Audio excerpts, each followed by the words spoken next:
तो गाइस मैं हूं अंकित और आप देख रहे हैं रेसलिंग फैंस नेटवर्क। सबसे पहले गाइस हम लोग अपनी अपडेट्स को अपनी वीडियो को शुरू करेंगे डैमियन प्रिस्ट से। तो क्या आपको मालूम है कि जो डैमियन प्रिस्ट का रेसलमीनिया के अंदर money in the bank cash in हुआ, जिसे कैश इन करके वो बन भी गए वर्ल्ड चैंपियन, वो कोई लास्ट मिनट डिसीजन नहीं था बल्कि डब्ल्यूडब्ल्यूई उसको बहुत पहले से प्लान कर चुकी थी। मतलब हमने भाई अभी तक इतने जोक्स देखे, इतने मीम्स देखे डैमियन प्रिस्ट के money in the bank cash in के ऊपर कि हमें लगता था कि इनको लगे कोई प्लान ही नहीं है। लेकिन बताया जा रहा है कि पिछले 6 महीने से डब्ल्यूडब्ल्यूई इसको बुक करके बैठी थी। अपडेट का कहना है, I can confirm that priest's cash-in was not a last-minute booking. WWE planned Diamond Priest Money in the Bank cash-in at Mania for 6 months. बताया जा रहा है ऐसी स्कूप्स की तरफ से कि जो डायमंड प्रिस्ट का मनी इन द बैंक कैश-इन हुआ वो WWE ने बहुत पहले ही प्लान करके रखा था एंड तकरीबन ऑलमोस्ट 6 महीने पहले, यानी ये लॉन्ग टर्म बुकिंग है। हमें लग रहा था कि भाई इनकी कैश-इन WWE कंसीडर ही नहीं कर रही है, एक्सपायर हो जाएगा कॉन्ट्रैक्ट, कुछ फनी चीज़ होगी। लेकिन एक सीरियस चीज़ हो गई, मनी इन द बैंक जीता इन्होंने एंड एक सक्सेसफुल कैश-इन कर लिया। जो कि हम लोग इतने सालों से कंप्लेन कर रहे थे कि मनी इन द बैंक की वर्थ नहीं रह गई है,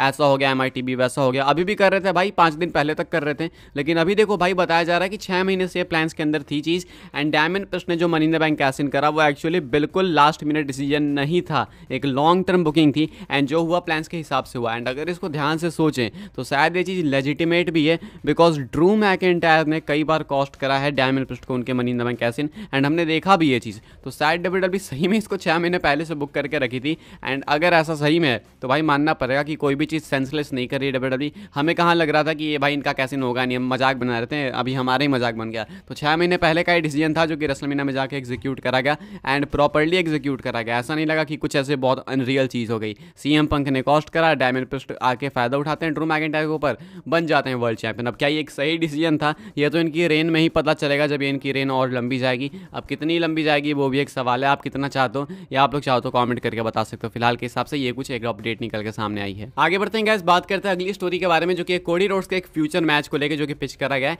एंड ये पिच करा गया है लोगन पॉल के against. Logan Paul versus Cody Rhodes is a match that has been discussed for a very long time. ये कुछ कहना है रेसलिंग ब्लॉग का कि Logan Paul versus Cody Rhodes का मैच एक ऐसा मैच है जो कि WWE बहुत लंबे समय से प्लान कर रही है, डिस्कस कर रही है। अब अगर ये वाला मैच होता है भाई तो टाइटल मैच होगा, बिकॉज कोडी रोड्स आपके अनडिस्प्यूटेड चैंपियन है एंड लोगन पॉल भी यूनाइटेड स्टेट्स चैंपियन है। तो ये तब तक तो नहीं होगा जब तक दोनों चैंपियन रहेंगे, कोई एक चैंपियनशिप ड्रॉप करेगा तभी ये मैच होगा, वरना फिर कोई सेंस ही नहीं बनेगा। एंड सबसे पहले आई थिंक मुझे लगता है इन दोनों में से पहले लोगन पॉल ड्रॉप करेंगे अपनी टाइटल, बिकॉज मुझे लगता है कि कोडी की रेन थोड़ी लंबी होगी यार, बिकॉज इतनी जल्दी अगर एंड करना रहता तो फिर उनको चैंपियन इतना बनाते ही क्यों फोर्स करके। तो ऐसा तो नहीं लगता मुझे लगता है रेन लंबी होगी। अब अभी के हिसाब से इनका जो मैच होगा भाई वो तभी होगा जब लोगन पॉल अपनी US टाइटल हारेंगे and then Logan Paul versus Cody Rhodes एक वर्ल्ड चैंपियनशिप मैच हो सकता है, अनडिस्प्यूटेड चैंपियनशिप जो भी कह लो भाई, मेन तो वर्ल्ड ही टाइटल है। तो अभी के हिसाब से इस मैच को लेकर आपकी क्या एक्साइटमेंट लेवल से, क्या आप देखना चाहते हो इस मैच को, कॉमेंट करके बताना। अभी के हिसाब से ये वाला मैच डिस्कस किया जा रहा है बहुत लंबे टाइम से एंड शायद अब होगा तो भाई ये टाइटल मैच होगा। आगे बढ़ते हैं गाइस, बात करते हैं अगली स्टोरी के बारे में।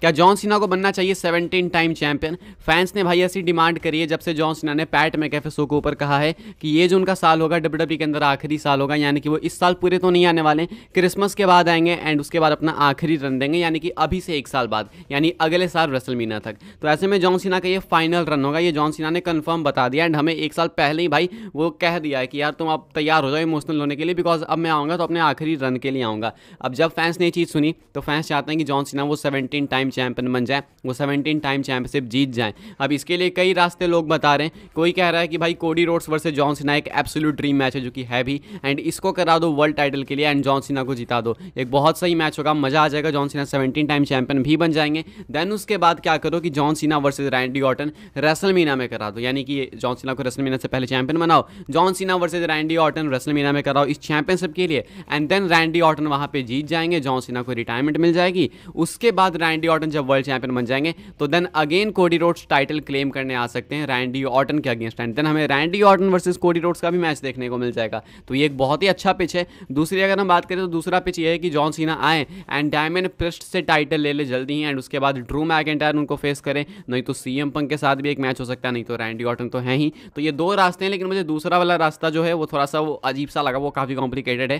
पहला वाला रास्ता कोडी रोड्स के साथ मैच भी हो जाएगा, मजा आएगा, उसकी वजह से जॉन सीना चैंपियन भी बन जाएंगे एंड उसकी वजह से रैंडी ऑर्टन के साथ भी मैच होगा एंड उसकी वजह से Randy Orton versus Cody roads भी आगे हो पाएगा। तो डॉट्स कनेक्ट पे कनेक्ट होते जाएंगे, तो इसलिए मैं वो ऑप्शन सिलेक्ट करूंगा। बाकी ऐसे फैन आइडियाज़ है भाई, ऐसे कोई क्रिएटिव पिच नहीं है WWE की, लेकिन फैंस चाहते हैं कि अब जॉन सीना भाई फाइनल रन देंगे, फिर वापस कभी हम लोग उनको नहीं देख पाएंगे कंपीट करते हुए। तो प्लीज़ उनको चैंपियन बना दो एंड उसके बाद रैंडी ऑर्टन के साथ फाइनल मैच कराओ रेसलमेनिया के अंदर। तो ये ये एक डिमांड है, अच्छी डिमांड है भाई मेरे हिसाब से। तो आप क्या सोचते हो इसके बारे में कमेंट करके बताना भाई। एक आखिरी बार डिजर्व तो करते हैं जॉन सीना फॉर श्योर, ताकि हमें Randy Orton and John Cena का वर्ल्ड चैंपियनशिप का मैच देखने को मिल जाए। आगे बढ़ते हैं गाइस, बात करते हैं अगली स्टोरी के बारे में जो कि सेथ फ्रीकिन रॉलिंस को लेकर। तो भाई सेथ रॉलिंस आने वाले 3 मंडे नाइट रॉ के एपिसोड्स के लिए एडवर्टाइज हैं। बताया जा रहा है कि सेथ रॉलिंस वैसे लीव लेने वाले हैं डब्ल्यूडब्ल्यूई से 4 हफ्ते के लिए, लेकिन अब जो सेथ रॉलिंस है भाई एडवर्टाइज किए जा रहे हैं आने वाले मंडे नाइट रॉ के एपिसोड्स के लिए। आप लोग देख सकते हो ये अगला एपिसोड है जहां पे सेथ रॉलिंस एडवर्टाइज्ड है, ये उससे अगला एपिसोड हो गया, ये 22 तारीख का एपिसोड हो गया, यहाँ पे भी एडवर्टाइज है।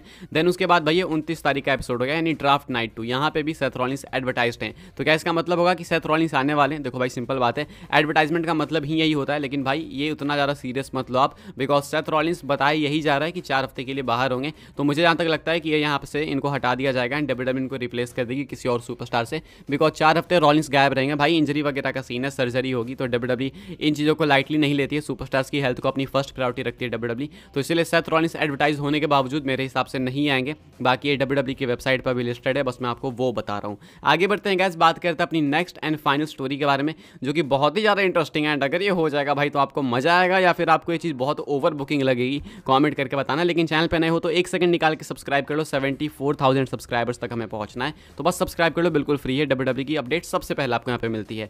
बाकी भाई क्या है अपडेट तो मैं आपको बता दूं कि आप पहले पढ़ो, उसके बाद मैं आपको समझाता हूँ। Wrestling veteran Jason sensation said, I am calling that Roman Reigns didn't actually put the universal title on the line. He only put the WWE title on the line at WrestleMania 40, and now he's gonna come out this week with the blue belt and he still has his streak. तो बताया जा रहा है wrestling veteran Jason sensation की तरफ से, हालांकि पता नहीं कौन से वेटरन है, मैंने नाम पहली बार सुना है। ये कहते हैं कि इनका कहना है कि भाई मैं ये चीज़ पहले ही बता दे रहा हूँ, रोमन रेंस ने अपनी universal title on the line WrestleMania में रखी ही नहीं थी, उसने WWE title on the line रखी थी रेसलमीनिया 40 के अंदर, एंड अब वो हार चुका है वो टाइटल। तो भाई वो तो चलो हार गया, लेकिन यूनिवर्सल टाइटल इसने ऑन द लाइन नहीं रखी थी, वो blue title on the line नहीं रखी थी। तो वो टाइटल लेके रोमन आएगा एंड कहेगा कि भाई मेरी स्ट्रीक जो है अभी भी स्टिल कंटिन्यू हो रही है। ये कुछ इनका कहना है। अब जरा इसको सिंपल भाषा में मैं आपको बताता हूँ, एकदम प्रॉपर लैंग्वेज में। कहना है कि ये जो अनडिस्प्यूटेड चैंपियनशिप है जो कंबाइंड है blue belt and world championship, WWE title जो पहले हुआ करती थी उसकी, ये बेल्ट है कोडी के पास,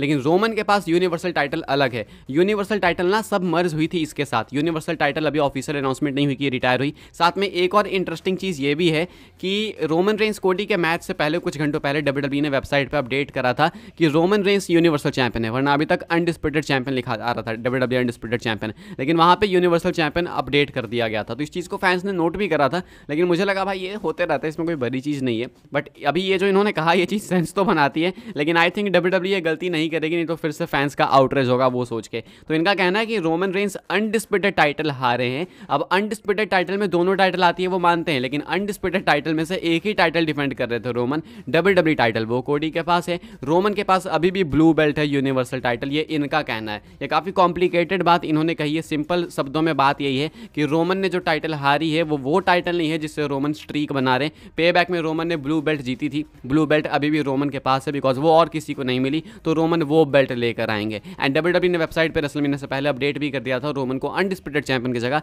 यूनिवर्सल चैंपियन दिखाया था। तो ये एक चीज़ है भाई, अब आप क्या इससे एग्री करते हो नहीं करते आपके ऊपर है। ये इन्होंने जेसन सेंसेशन ने कहा, जो कि चीज़ थोड़ी बहुत इंटरनेट पे आग पकड़ रही है, तो मैंने आपके साथ शेयर कर दिया। क्या थॉट्स है कमेंट करके बताना। आई होप्स आपको वीडियो से इन्फॉर्मेशन मिली हो। मिले तो वीडियो को लाइक करें, शेयर करें, सब्सक्राइब करें चैनल को, ताकि आने वाले टाइम के अंदर आपको और भी ऐसी WWE की न्यूज़, रूमर, अपडेट सब कुछ टाइम टू टाइम मिलते रहे। फॉलो कर सकते हैं आप लोग मुझे इंस्टाग्राम एंड ट्विटर पर, लिंक आपको मिल जाएगा डिस्क्रिप्शन में। ज्वाइन कर सकते हैं व्हाट्सएप चैनल को, उसके भी लिंक है डिस्क्रिप्शन में। मिलते हैं अपनी नेक्स्ट ऑफर काफ़ी इंटरेस्टिंग वीडियो में।